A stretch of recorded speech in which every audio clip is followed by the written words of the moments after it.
The game I'm talking about today has been in development for more than 6 years. It's a massive design, it's vast in scope, has multiple interlocking systems, so much going on. It will not be immediately clear how all this stuff works together and what you should do in order to succeed. And even after playing this game 6 times on a prototype copy from the publisher, I still have a lot to learn, especially based on my most recent performance in game number 6, where I just dug myself into a hole and essentially covered myself up with dirt and left myself to die. The game I'm talking about is Black Angel from the design team of Sébastien Dujardin and Xavier Georges and Alain Orban. The publisher is Pearl Games from Belgium. And this is the same design team for Toi, the initial release of Pearl Games in 2010, game that sort of set the standard for what Pearl is. And everything since then has been measured up to Toi. How does it relate to Toi? What's the standard here? And the interesting thing is Black Angel is kind of Toi in space. If you want to get a 3-word description, shorthand, if you're familiar with Toi, that'll give you some idea of what you're doing, but it doesn't really convey everything about the game. It all comes together in this incredibly large, complex system that is hard to wrap your head around at first. And it's hard to see how action you take at one point will carry through over multiple turns, and then you'll get this payoff multiple turns later. Like 8, 10 turns down the road, you can work towards getting something to pay off. There's a lot going on. The game is for 1 to 4 players. It has a listed playing time of 60 to 120 minutes. My games that I've played have all been 90 minutes to 3 hours with new players in every single game, except for me. So we're not gaining the experience in order to play faster. I would think it's possible to do over time, but again, given my performance, not playing ideally, it may still take a while. I've got a lot to learn still. So let me give you a first look at everything, and then we'll start looking at the game in parts. Here's about half of what you'll see in a game of Black Angel. You have the Black Angel ship itself. This is a 3D printed prototype model, not what you will see in the final game. It starts out in space. You are traveling to a new homeworld for humanity. This board represents the control center of the Black Angel itself, where you are an AI that is controlling various robots that is going to manage different systems within the Black Angel. Each player starts with 3 dice in their area. Some players, the 3rd and 4th players, start with a die in reserve just to compensate for a turn order. You have robots that start in the different workstations related to the different die colors, and you have some robots in the break room, and you've got a bunch of other robots on the side.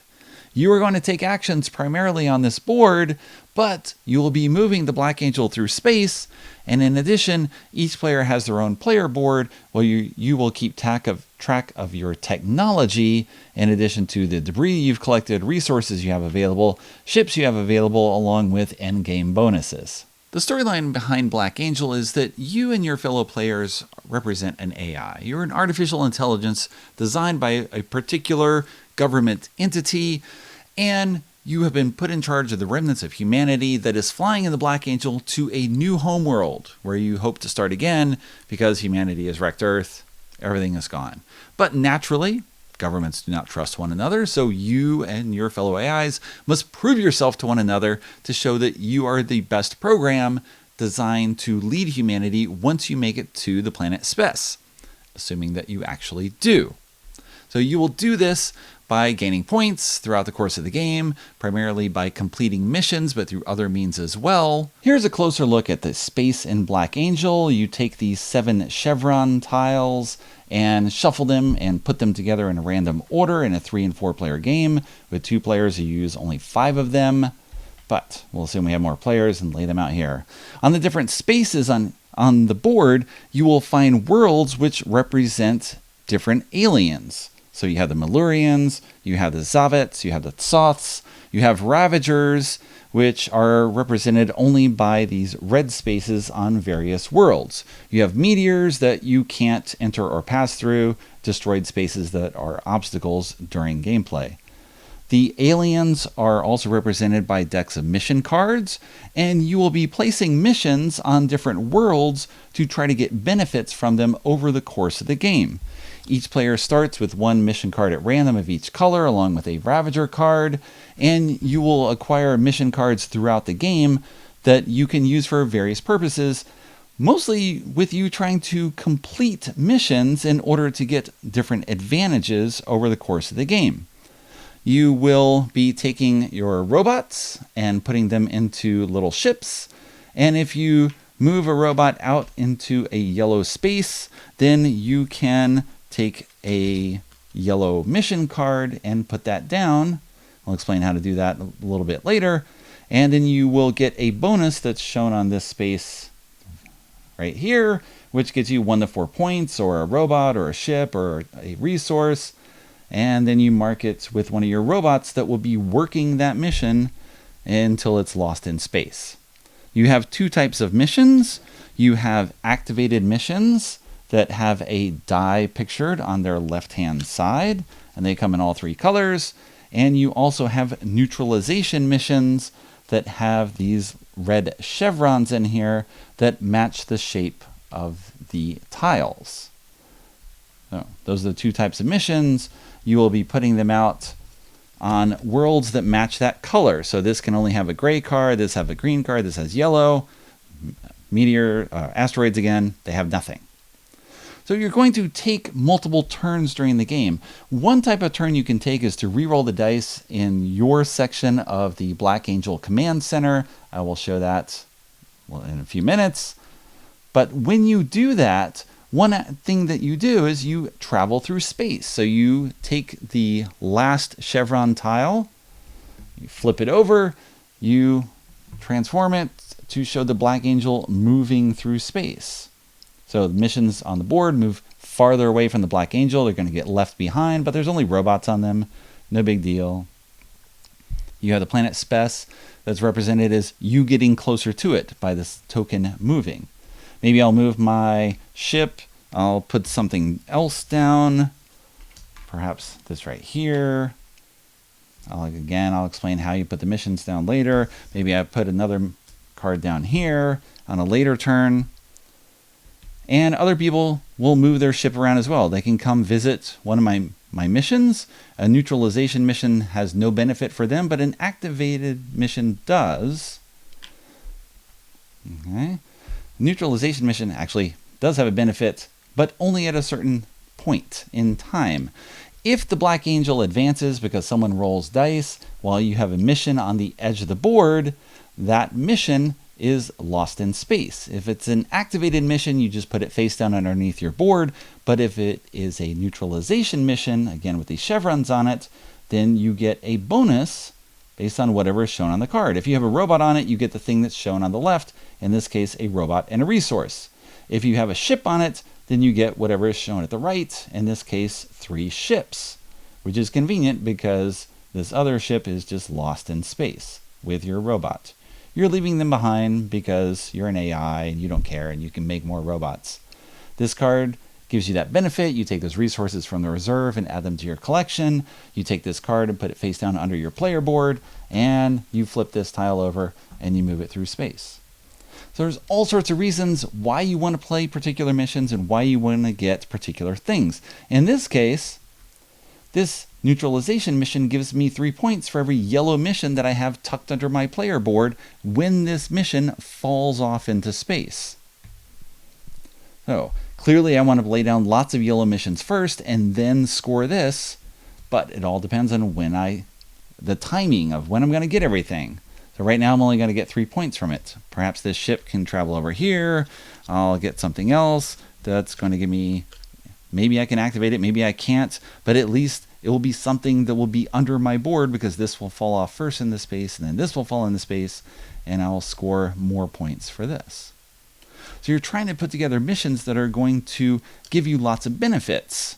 The activated missions are activated by a die roll, and when you choose a die that matches the color of the mission, you can put it on top of the card and activate that card that many times. So in this case, I can activate this 3 times and get 2 resources for each activation, or 6 resources total. If someone has a ship on there, and not just a robot, then the blue player as well could put that die down in order to activate that card that many times, assuming they place a 3 there. If they only place a 1, they only get it once and get those 2 resources. And of course, you might collect those resources because maybe you have some card that pays off in some particular way. Maybe I have this gray card down on the board. I place that later. I put my robot on there to show ownership. And when I place a die there on a future turn, I can sell 2 resources for 3 points. And I can do that as many times as the number of the die that I put there. There's an overview of the missions, which is approximately 1/3 of the game. It's almost a game in itself, as you would recognize if you have played the Pearl Games title Selenia by designer Sébastien Dujardin, released in 2018. That's kind of what the movement in space is. Selenia is a family-friendly game. You're trying to pick up items and then deliver them from one side of a world to another side. And it uses the same movement mechanism where you have a ship traveling through space. You're going to be laying cards on the board, and then the cards move off the board and give you some sort of bonus. So that system works the same, but there's a lot more going on in Black Angel just because you have different types of rewards and different costs, and of course there's requirements for actually how to put the missions into play. So the whole mission system in space is kind of one game on its own. You are trying to put down missions in an optimal order so that you can get the most out of them as the Black Angel is moving through space. You want to pick up certain resources at certain times so that you can use them in the command center of the Black Angel itself or elsewhere in space. You get more ships, you put more robots out, and you get to put more missions out and get everything working together so that ideally you can chain the actions of the missions as the Black Angel continues. Let's look at the central command area. The central game board represents the Black Angel itself. Each player starts with a presence of 5 robots in the central break room, and you have a robot in each of the 3 workstations in the central command center, and the colors of those workstations match the color of the aliens, and that will become important as you combine the actions here with outer space, through which the Black Angel is flying. So on a turn, on most turns that is, you are going to choose one of the dice that are available to you and then use it to perform either one of these 6 actions around the board, or you're going to place that die on a matching colored activated mission that is placed in space where you have a robot or where you have a ship, and then you're going to take the action that is shown on that mission card. At the beginning of the game, you have no missions out there. You can't do anything like that. You can take one of your own dice and place it on the matching color space and take an action with it. I can take a die from another player as long as it hasn't been protected. If I want to take a die from another player, I have to give them a resource, one of the clear gems. Every player starts with one of those.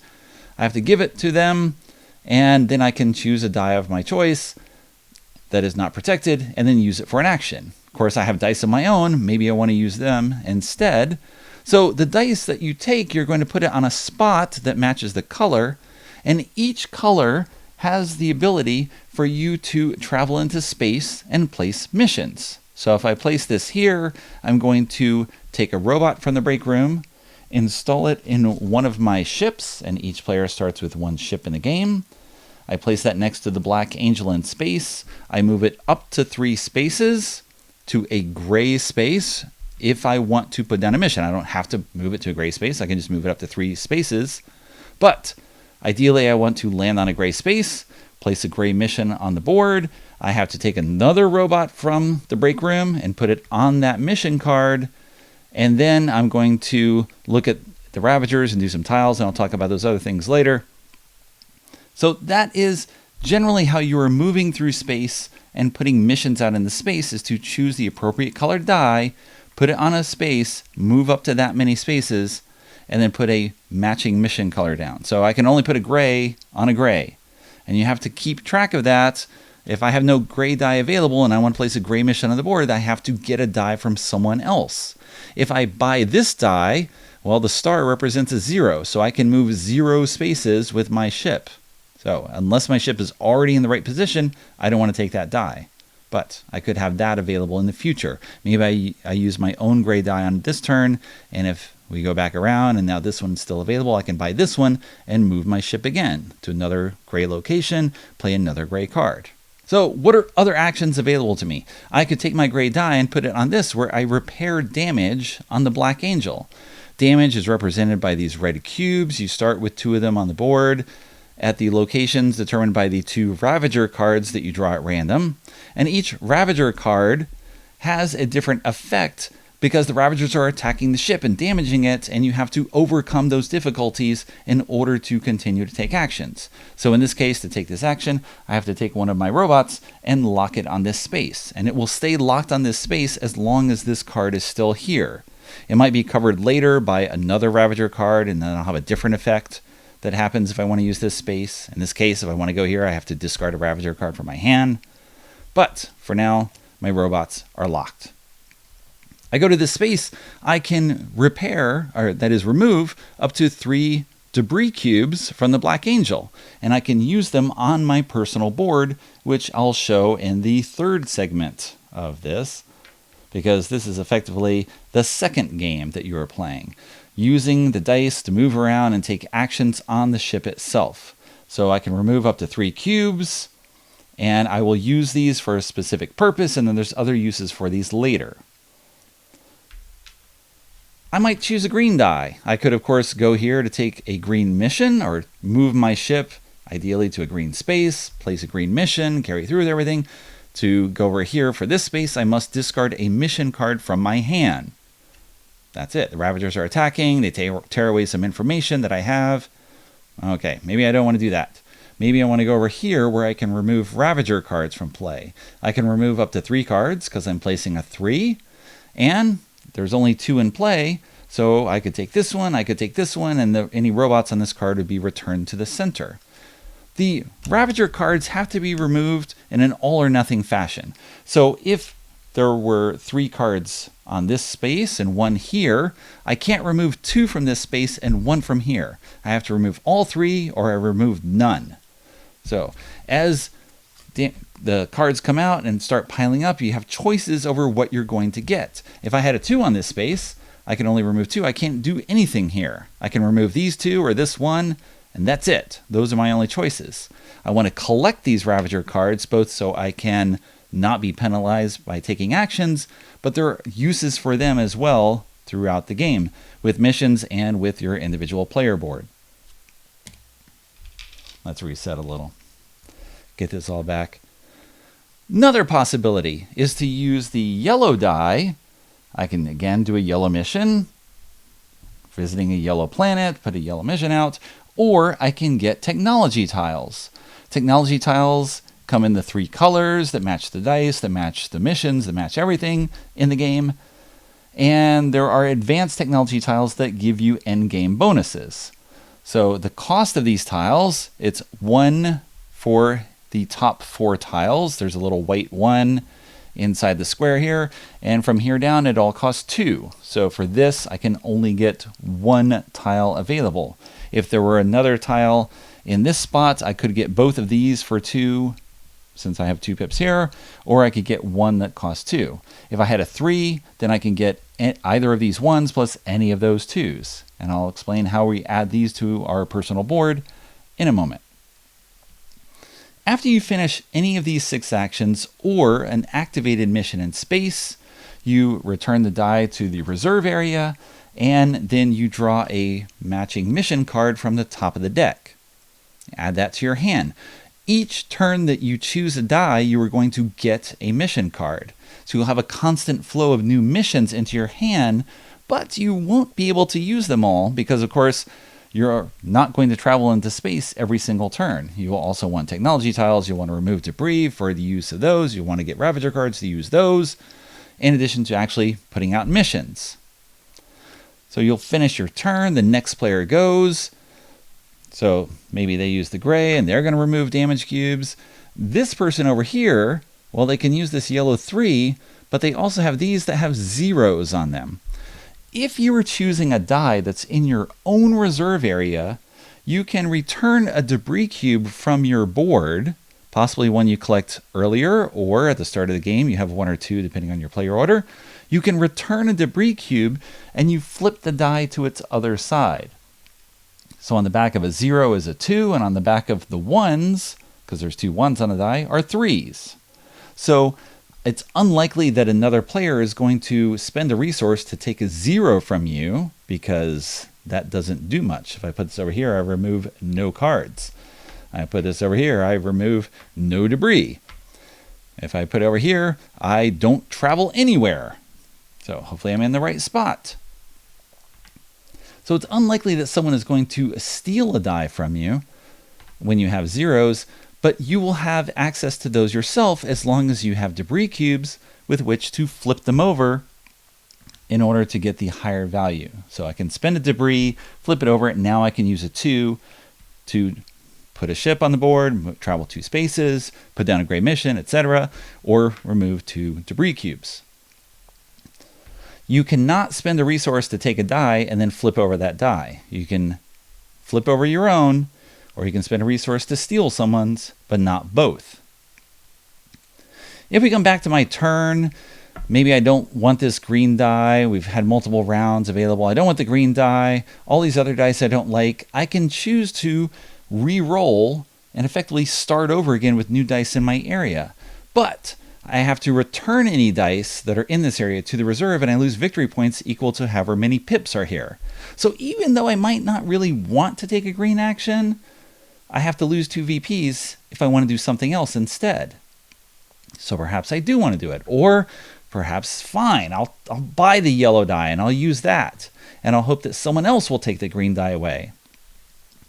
When it's time to re-roll, if anything is still here, again, I might have a 0. That's okay. I will lose 0 VPs and return this. Then I look at how many robots I have in each workstation, and I take 1 die for each of those robots, and then I roll them and put them into my area. I can pay a resource, that is the clear gem, to reserve one if I want. Then I clear my technology board, and then we advance the Black Angel in space. That's a lot to absorb all at once. You have many different options available to you when you're looking at the dice that are in front of you as well as in front of everyone else.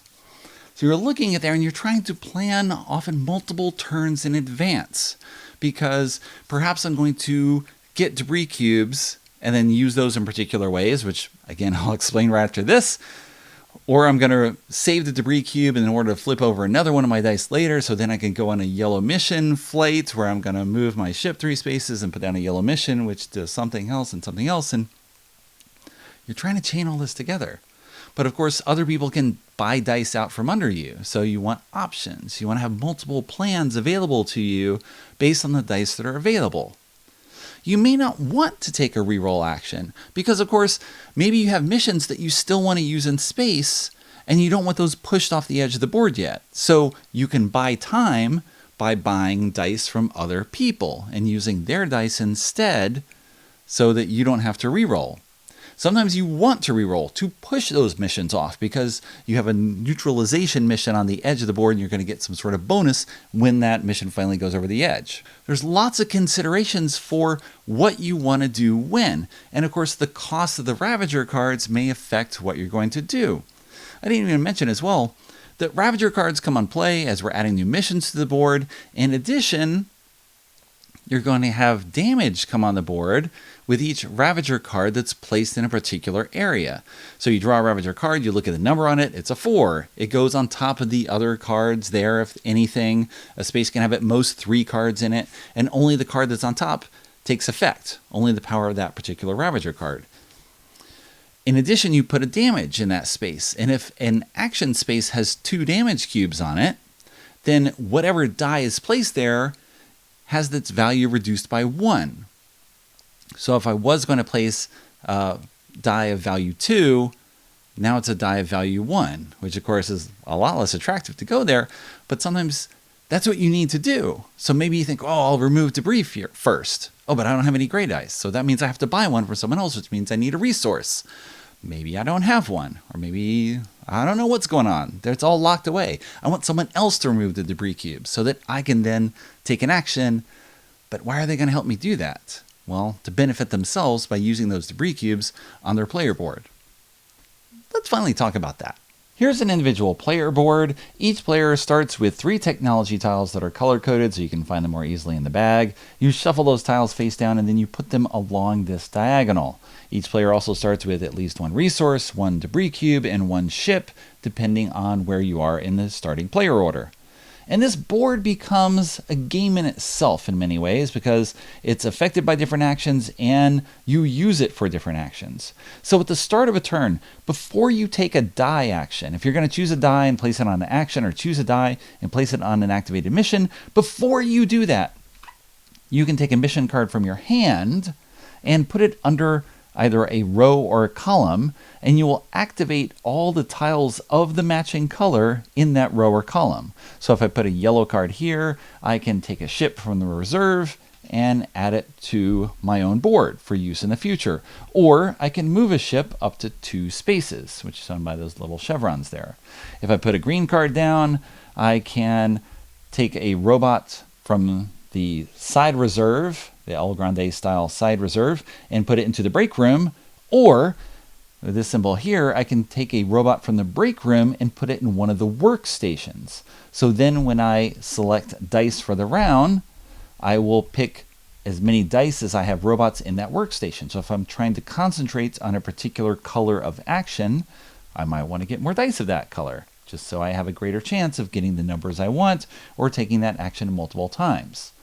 If I put a gray under here, then I get a resource or a debris cube and just put it up in my reserve here for use later. Again, with the resources being used to buy dice from opponents or lock a die after I re-roll my dice.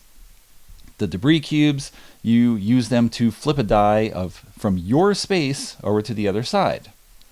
So you can tuck those cards under there. If you tuck a ravager card under your board, you activate all the tiles of of all colors. And of course, I only start with 1 of each, but if I take a yellow die action on my turn, then I'm going to acquire new tiles, and I slide those tiles in on any row or column. So if I ended up getting these 2 tiles in particular, I can choose to slide this gray one in here, the green one in here, and this gray one over here. And then maybe in the future, I'm going to put a green down here to activate this, where I get to draw a mission card of the color of my choice, and I get to take this action I just described. Or I can put a gray one in this column, and I get 1 point in addition to the resource or debris. Or I can put a red one down here to get all 3 of these things. That's good. Why not have that's one reason you collect the Ravager cards, is so you can use more of your technology tiles that you acquire. That's one use for them. Another use is for missions, where sometimes you have to throw away Ravager cards along with resources or debris or something else in order to get points. And of course, you want to collect them so that you can fully use the action spaces without being damaged, but that helps everyone else too. You need to get something out of it, and that is collecting those Ravager cards for your own use, most likely on your board here. So you're going to collect more of these tiles, and you'll slide them in, and you might be collecting the advanced technology tiles too that give you bonuses at the end of the game. However, the advanced technology tile has to slide in this corner. And if you have filled up your board this way, and now I have to push this in, well, this gray tile is going to get ejected, and now I have no technology that is going to grant me resources or debris. So hopefully I can draft or buy something in the future that will let me get one again. And what I probably want to do is slide them in. Oh, now I've lost the ability to get more ships or move my ships. But if I acquire one of those, maybe I'll slide it in here. And eventually you can try to push the advanced technology out of your grid. And when you do that, it goes into your choice of one of these spaces. Now, these spaces are important because as missions are pushed off or left behind in space as the Black Angel travels through space, you're going to take the mission cards, whether they're an activated mission or a neutralized mission, and you slide it under your board. So each advanced technology tile can be worth at most 4 points if it's in your grid at the end of the game. So right now, this gives me 2 points for every green tile I have, so I get 4 points. If I get this, it's still worth 4 points because this is still in my grid. If I push it out later, then I get to put it in one of these 3 spaces. I can put it here, and now it is 4 points plus up to 2 more points per card that I have tucked. So at the moment, this is at most 6 points, which it is because I have 3 green tiles in here. So hopefully at some point during the game, I can push another yellow mission off the board, and then I get to tuck that, and now I can earn up to 8 points for this, which is what indeed I have. So you've got this little mini game where you're trying to line up the tiles so that you can maximize the abilities that you'll get from them, right? I want to build this big green row so that I can tuck a green and get all of this at once. Or maybe I'm going to have this mismatch row and then I can put a red one down here and get all of this. Once you have a card here, you can't use it again. It just stays there. Except for one circumstance I'll get to in a moment. When you clear debris cubes by taking the gray action, say I remove 3 debris cubes, I can put those cubes up in my reserve, or I can put them on a technology tile to get that action. So I can put this here, I'm going to get a ship from the reserve, I'm going to get 1 point, and I'm going to place a robot from the break room into a workstation. Okay, those tiles are now off limits because they have the debris cubes sitting on them. At some point later in the game, I will need to re-roll the dice. All the cards that are around my personal board are removed at that time. All the debris cubes that are on my board are moved up into this reserve, so I will still get to use them later to flip dice. I can't take them directly from a tile to flip a die, though. I have to move them up into this area, and now I can spend them to flip over dice, or of course for a mission card where I get points for the number of debris that I return. There's lots of things going on here. So you're going to be placing cards underneath them to get extra actions from these technology tiles. You'll get debris to take other actions. You'll get the advanced technology that you want to push off the board so that you can get more points for it, assuming you actually maximize what is possible. So with this one, you get 2 points for each technology tile that you have pushed completely off your grid. But of course, if I push this off the grid now, then I'm losing 2 points for the green to get 2 points for this. That doesn't make any sense. So I want other tiles to push these off. Maybe I get this card, which is worth 2 points for each ravager card I have in my hand at the end of the game. I can only have at most 4 points from this if it's still in my grid, so I need to push it out. And if all these slots are full and I get another advanced technology tile, well, if I push it out, it just goes out, and at most I'm going to score 4 points from it. So your individual board forms essentially the third game. It's a little mini game as you're trying to move the technology tiles around and add them in order to maximize your ability to get actions from them when you place cards there. And you will want to place cards there because you have a maximum hand size of 6 for mission cards. You can have as many Ravager cards as you want, but 6 missions. So you'll be looking at the missions to try to put together which ones are going to give you the most benefit if you put them out in space, and obviously you try to get them in the right order so that things are going to chain together as the Black Angel moves through space. And then which mission cards are extraneous, which give you nothing, or I already have 1 green I'm going to do. What are the chances I'm going to be able to place a second green out in a good time to fit something? It's not going to work, so I'll put this green under my board in order to activate these 2 tiles, which is going to give me robots and let me get more dice or move other things around or just get points. There's all sorts of things that kind of chain together as you're putting together the movement through space, the choice of dice in the Black Angel Command Central area, and your personal board. You're rolling all this together. And this is why your initial game is going to take a long time, because each player is going to look at the possibilities for what they can do. And there's so many things going on at once. And all this is not even taking into consideration the end of the game, what you're actually moving towards. You are not going to take actions forever. You're either going to take a die action, or you're going to take a reroll action, which advances the ship in space and moves you towards the end of the game. So the end of the game is under player control, but it's collective control. You don't have final say over when the game is going to end, because other people have a role in that as well. So let's talk about the end of the game. Here we are looking at the spaceport again, where a few re-rolls into play because the planet Spess has moved to this location starting at the edge. And we're going to continue. People are going to take re-roll actions. You flip things over. You slide. The Black Angel just goes on top of a mission. That's fine. You re-roll again and slide. And this is, of course, I'm compressing time as things happen as the ship moves on through space. You can be in the same location. That's fine. So you advance again. This mission falls off. And as you keep moving, you're going to get down where the planet Spess is the final spot on the game board. And when that tile is flipped, you don't put back the little token, but instead you take the large token, and there's the planet waiting for you to reach it with the Black Angel. And we're only 3 moves away.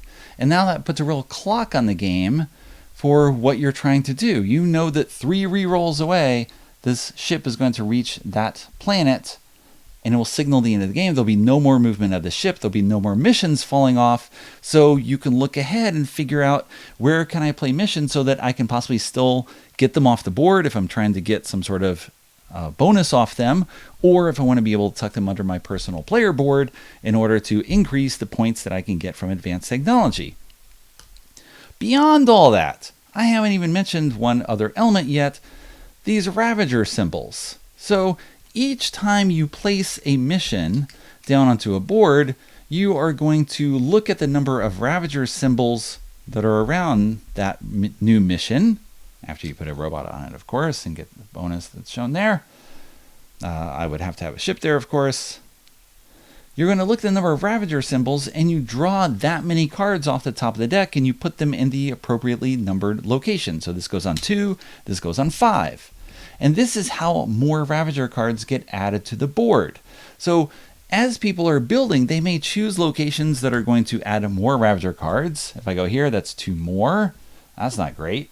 If I put a green down here, that's going to be 3 ravager cards. And ravager cards form the other clock in the game. You start with a certain number of cards in the deck, and that is variable depending on the player count. But if you run out of the ravager cards, that also signals the end of the game without the Black Angel reaching the planet Spess. So you're going to look ahead as people are building things, and you're trying to plan out, well, maybe I want to do more with missions. I want to extend the game longer. So maybe if I put a yellow here first, I'm covering up this ravager symbol, and there's only 1 over there. And now if I do the green, it's only 2. Oh, well, that was 3 still overall, but I got more missions on the board, and hopefully I will be able to benefit from them. Okay, so the ravagers form another clock.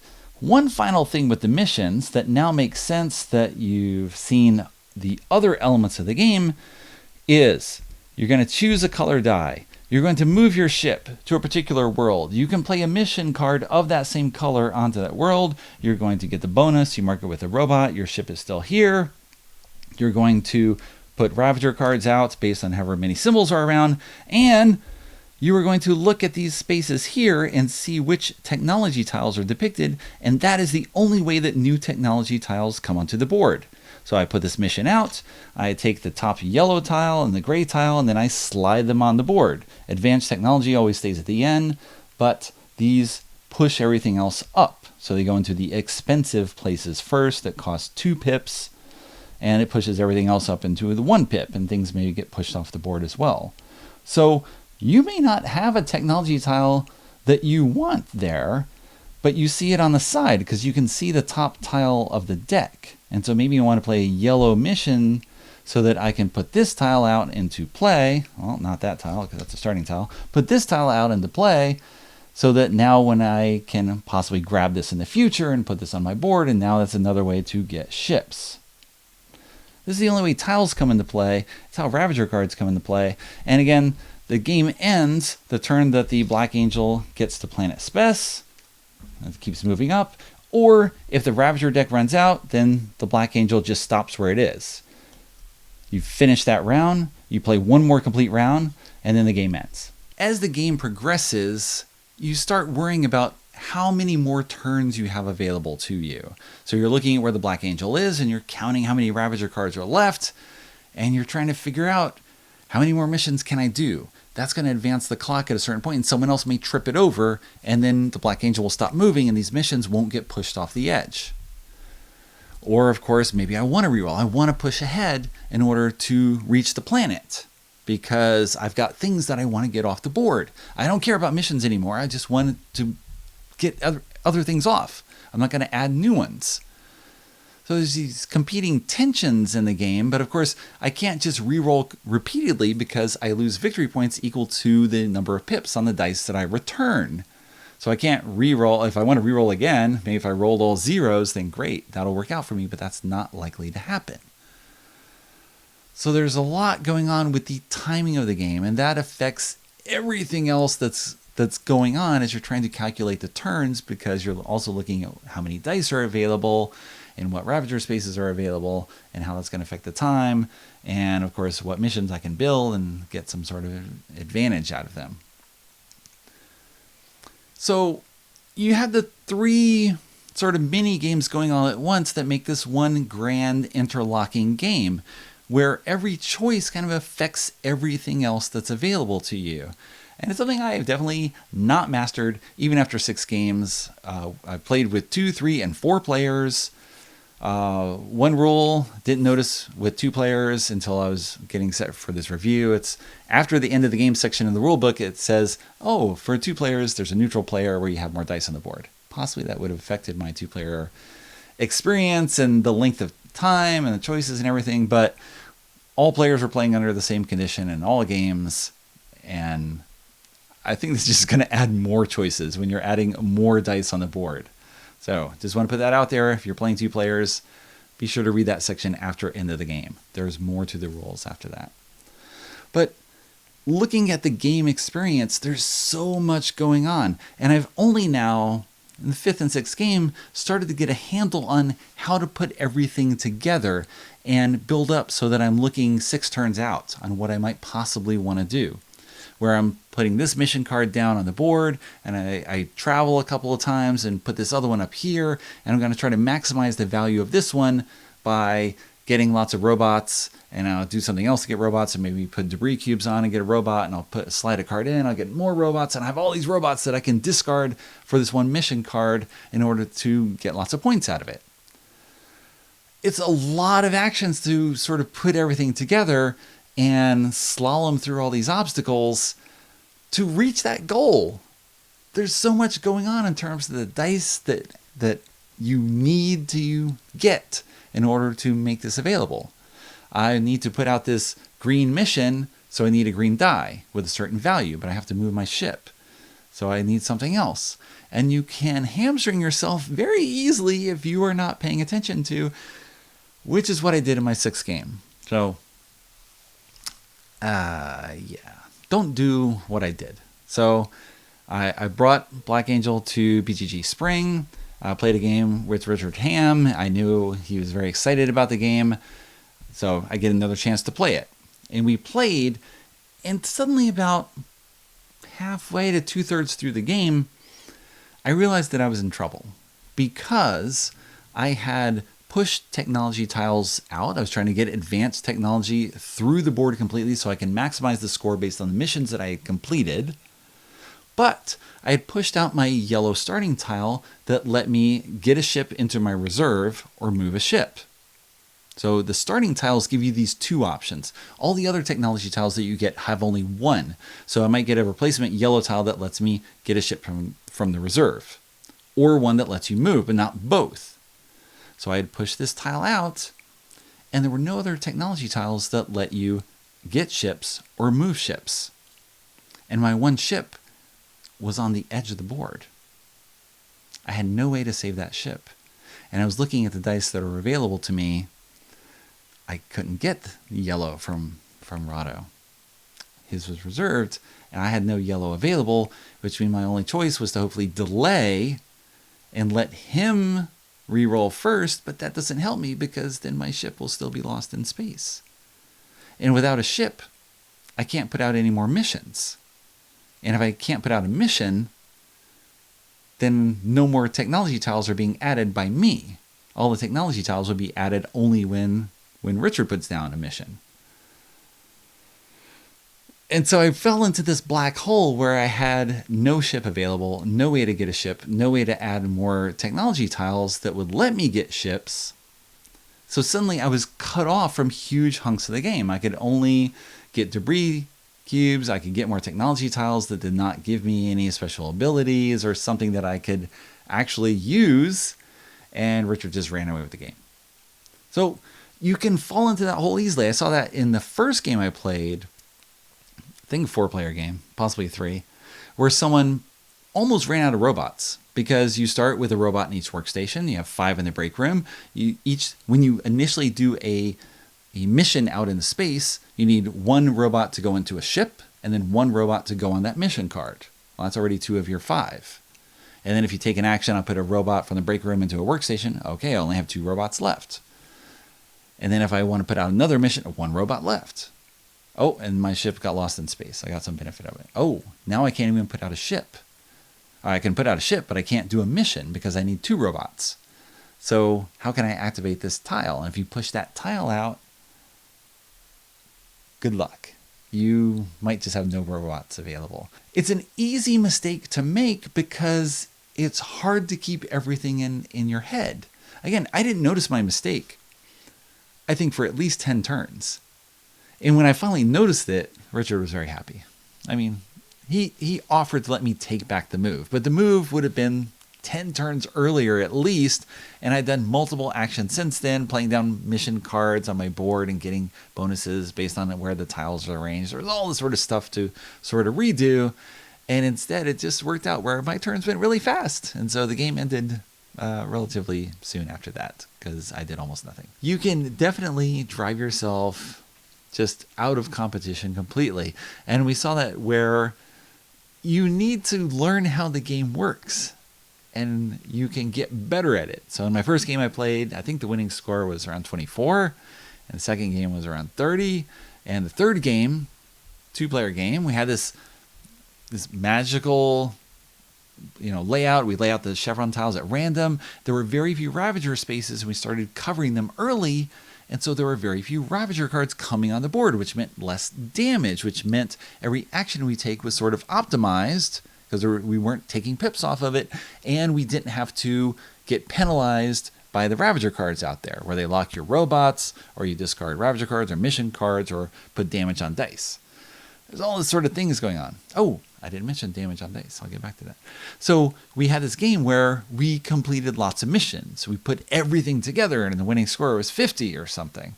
It was a radical change from the earlier games where there was just ravager cards everywhere and damage cubes everywhere, and every action was terrible, and it seemed like the benefit for removing the cubes or removing the cards wasn't enough to make it worth doing, because if the removed damage cube space already has 2 damage cubes on it, well then I do 1 less. So if I put a 2 on there, I only remove 1 cube, and if I remove the 1 cube from that space, I'm just helping someone else get more cubes, not me, because someone else will probably take another turn before. So why would I do that? I'm going to go do something else.